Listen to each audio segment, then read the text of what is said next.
후보자님, 네. 대통령님이나 대통령 여사와 2월 특별대담 전후에 만나거나 연락하거나 카톡이나 텔레 주고받은 적 있으세요? 전에 한번 사전 방문했었고요. 그 이후에는 전혀 없습니다. 사전 방문 때가 언제였습니까? 2, 3일 전이었습니다. 녹화 2, 3일 전이었던 것 같습니다. 그 사전 방문은 대통령실의 요청입니까? 아니면 KBS의 요청이었습니까?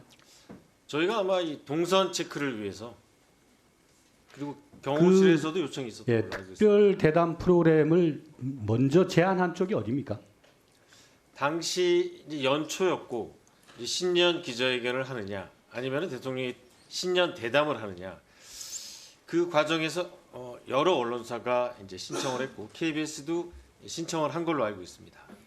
여러 언론사가 신청을 했는데 KBS가 선택이 됐거든요. 네. 네. 자, 그 혹시 우리 대통령님이나 김건희 여사님에 대한 특별한 개인적 인연이나 감정이 특별히 없다는 말씀이시죠? 근데 뭐 특별한 개인적 인연 없습니다. 예. 일단 한번 영상을 한번 보겠습니다. 안녕하십니까. 아이고, 우리 박 장관 앵커 반갑습니다. 네. 우리 박 앵커 한번 앉아 보실래요? 제가 제 자리. 네, 한번. 대통령 자리에. 네, 한번 앉아 보세요. 네, 알겠습니다. 우리 김건희 여사랑 같이 김장 담그는 행사에 그렇습니다. 갔습니다. 우리 네. 오늘 은 중국과의 그 새로운 관계 설정 또한 우리 윤석열 정부의 하나의 이제 어려운 숙제거든요. 올해 주식시장 개장하실 때 직접 가셨죠? 네네. 형한테서 받은 선물인데 첫 번째 그렇습니다. 국빈 방문으로 대통령이 가셨죠. 이게 윈스턴 처칠 그때 그 남북 정상들이 여러 차례 정상회담을 했습니다. 김대중 전 대통령이 처음으로 평양을 방문했었고 그 다음에 이제 노무현 전 대통령 그리고 문재인 전 대통령도 평양을 갔습니다. 예. 저는 그 언어, 우리가 쓰고 있는 단어는 우리 내면의 거울이자 도구라 이런 말이 있거든요. 네. 그 우리라고 하는 단어는 친숙한 관계, 뭔가 다른 사람들을 제외하고 우리끼리의 어떤 특별한 인연 이런 것들을 강조할 때 우리라는 단어를 쓰는데 계속 대통령과 여사님에 대해서 그 앞에 우리라는 말을 붙였어요.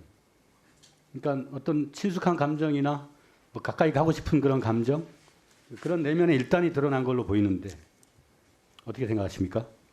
네, 지금 보니까 좀 부적절한 우리란 표현이 좀 부적절하네요. 네. 그 대통령님도 우리 박장범 앵커 우리라는 표현을 여러 번 쓰셨습니다. 그게 이제 두 번째 보고 그러니까요. 서로 뭐 그러니까 첫 만남일 때 서로 뭐가 통하는 부분이 있는 거죠. 예, 굉장히- 거기에 대해서는 내 감정의 문제니까. 네. 그리고 그 김대중 대통령이 어디에 갔었고 뭐 이렇게 그야말로 그냥 평범한 말을 썼는데 대통령에 대해서는 가셨다라는 말을 썼습니다. 그러니까 이 짧은 단어 속에 방송인으로서 또 언론인으로서 그 내면의 어떤 의지가 반영되는 측면이 있다 그렇게 생각을 합니다. 그 우리 박장범 앵커는 그 언론을 워치독으로 봅니까 랩독으로 봅니까? 네, 뭐 그에 앞서서 김대중 전 대통령한테 갔었고라는 표현을 쓴 거에 대해서 저 김대중 전 예, 대통령도 괜찮습니다. 존경합니다. 네, 괜찮습니다. 뭐 일단 다른 차원에서 말을 드린 거고요. 네. 네. 그러니까 제가 질문한 거에 답을 주시죠. 랩독입니까 워치독입니까? 네, 권력에 대한 감시를 충실히 수행해야 된다고 생각합니다. 그러면 문재인 정부 때 기자로서 정권의 어떤 남용이라든가 잘못된 정책에 대해서 비판하거나 한 적이 있습니까?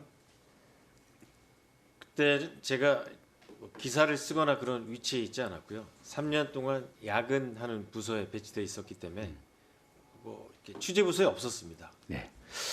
그 KBS 이사 중에 허엽이라는 분 아십니까? 면접 과정에서 한번 뵀습니다. 그분이 임명권자인 대통령의 국정 철학을 과감하게 KBS는 반영해야 된다라는 말을 한 적이 있는데 여기에 동의하십니까? 과감하게 반영해야 된다는 부분에 대해서는 동의하지 않습니다. 자, 이 KBS는 국가 기관 방송이라고 그러죠. 네. 자, 대통령의 이익은 유한하고 그렇죠? 국가의 이익은 무한해야 됩니다. 자, 대통령이 골프를 최근 쳤다는 보도 듣고 알고 계시죠? 네. 관련 자료를 한번 보시죠. 10월 12일 날 골프를 치셨습니다. 이날 기존 예약을 밀어 넣어서 라운딩을 하셨어요.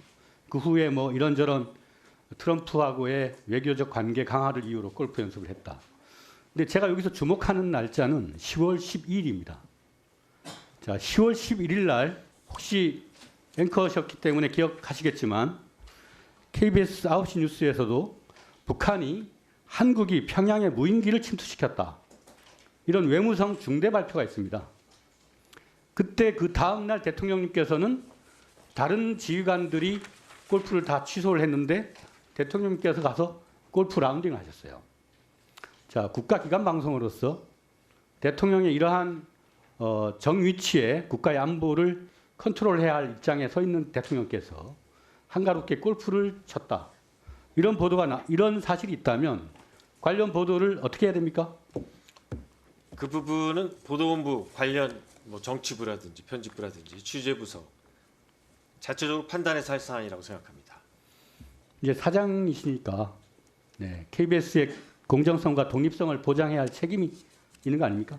네, 맞습니다. 그래서 최근에 오늘 아침에는 CBS가 저 관련 골프 관련 보도를 했는데 관련 기자에 대해서 용산 경호처가 휴대폰을 압수하고 경찰의 경호법 위반으로 회부를 하는 등 그 기자의 취재에 대한 명백한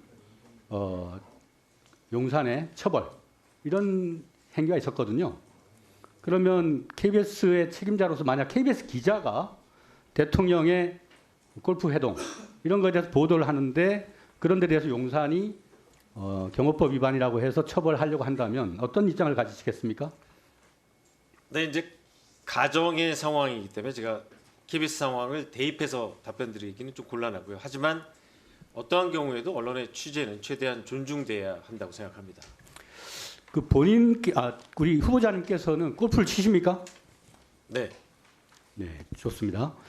그 아까 우리 그 이상희 의원님이 질의하실 때 명품백 관련해서 저희가 해당 상품을 검색을 했고 공식 사이트에 디올 파우치라고 명확하게 명칭이 나와 있습니다. 이렇게 답변하셨죠?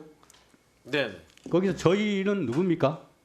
저를 얘기하는 겁니다. 저하고 다른 사람 저를 얘기하는 게 아니라 저희였습니다. 아니 제가 그냥 검색해서요. 네. 그 상품을 확인하고 그때 그 KBS의 해명에 따르면 제작 가이드라인에 충실했다. 맞죠?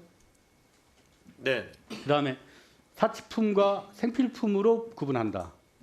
그렇게 설명한 적이 있죠, KBS가. KBS가 설명한 게 아니라 제가 사장 후보자 면접 네, 그러면 과정에서 했습니다. 이 디올백은 사치품입니까, 생필품입니까? 저는 사치품이라고 생각합니다. 그 KBS 기자로 초기에 뭐 사회부였습니까?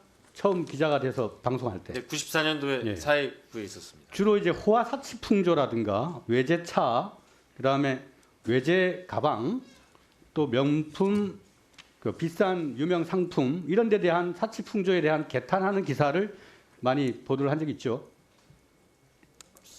네, 제가 검색해 보니까 나옵니다. 네, 네, 네, 근데 대통령 여사님도 공인이지 않습니까?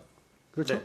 네, 근데 KBS 방송 제작 가이드라인에 건전성이라는 규정이 있습니다. 거기에 사치 및 낭비 등에 관한 내용을 다룰 때는 이를 미화해서는 아니 된다는 조항이 있습니다. 대통령 여사가 국민의 어떻게 보면 솔선수범을 하셔야 될 입장인데 어떻게든 이 사치품을 받았단 말입니다. 그러면 KBS 그 제작 가이드라인에 따르면 이런 데 대해서는 국민들의 의견을 대신해서 어떤 경우에서든 간에 그 대통령에게 이 일의 재발 방지에 대한 의지를 강력하게 항의하거나 대변해야 되는 게 기자로서의 자세 아닙니까? 네, 네. 근데 그렇게 하지 못한 것이잖아요.